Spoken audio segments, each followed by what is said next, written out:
Assalomu alaykum. Ushbu video darsimiz snapping turlari va ularni qo'llanishi haqida bo'lib o'tadi. Demak, bu yerda snapping turlari va ularga qisqacha izoh keltirib o'tilgan. Biz ArcGIS Pro dasturidan foydalanib, bularni amaliy qo'llanilishini ko'rib chiqamiz. Demak, snapping edit bo'limida joylashgan.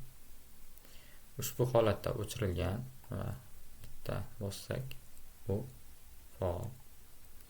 Bu yerda snapping turlari keltirib o'tilgan. Endi biz ushbu shapefaylar yordamida bularni amaliy jihatdan ko'rib chiqamiz. Birinchi, demak,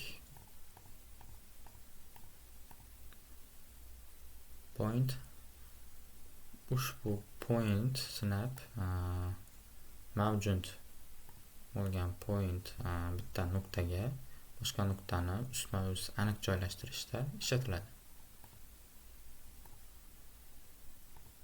Ushbu holatda. Demak, ikkinchisi bu endpoint. Bu demak, misol uchun chiziqli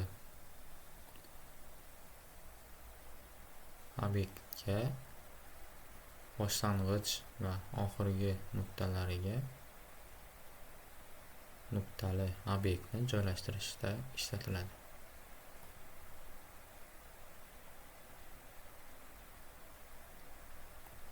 Keyingisi demak vertex. Bu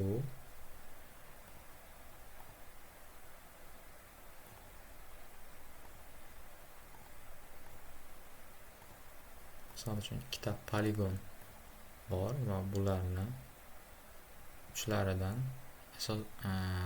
tutashtirishda vertex dan foydalanishimiz mumkin bo'ladi.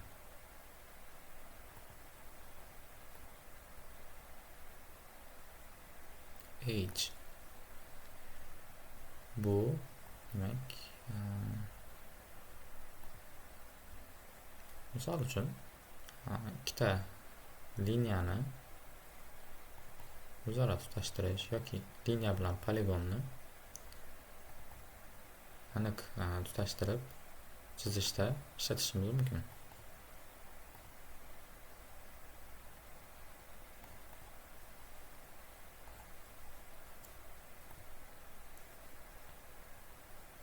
Keyingisi intersection. Bu intersection demak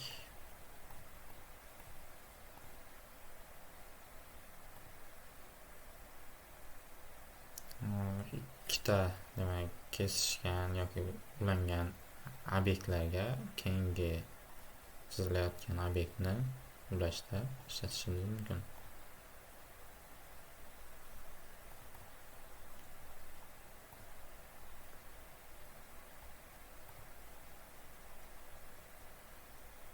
Midpoint. Bu asosan liniyani markaziga nuqta joylashtirmoqchi bo'lsak, bundan foydalanishimiz mumkin. Yoki demak poligonni yon tarafi markaziga joylashtirishimiz mumkin nuqtali obyektimizni. Va oxirgi snap bu asosan urinmalar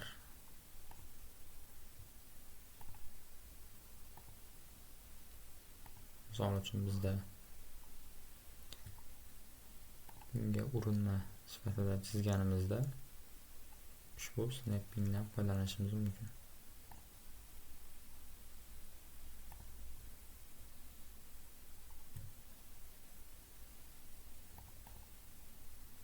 Bu holatda.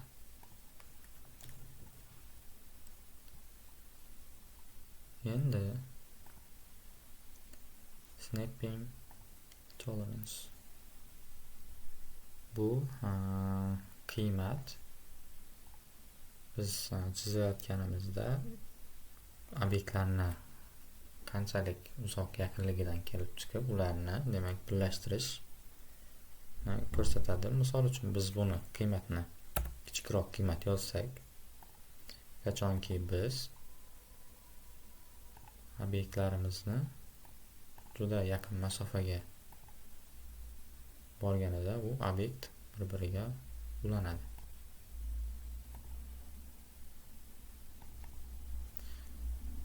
Ushbu qiymatni demak oshiradigan bo'lsak, misol uchun 50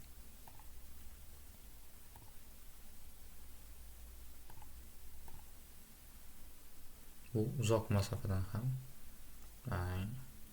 sinab bo'ladi. Lekin ayrim joylarda bu xatolik bo'lishi mumkin. Kerak bo'lmagan joylarga ulanishlar yoki kerak ulanmasligi mumkin bo'lgan, ulanmasligi kerak bo'lgan nuqtalar yoki obyektlarimizga snap bo'lib qolishi mumkin. Shuning uchun ishimizni maqsadidan kelib chiqib qiymatlarni o'zaro moslashtirishimiz mumkin bo'ladi.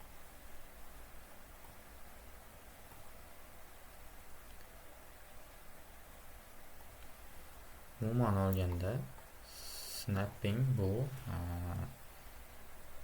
demak editing jarayonida qatlamlarni, ya'ni shef fayllarni o'zaro bog'lab chizishimizda yordam beradi.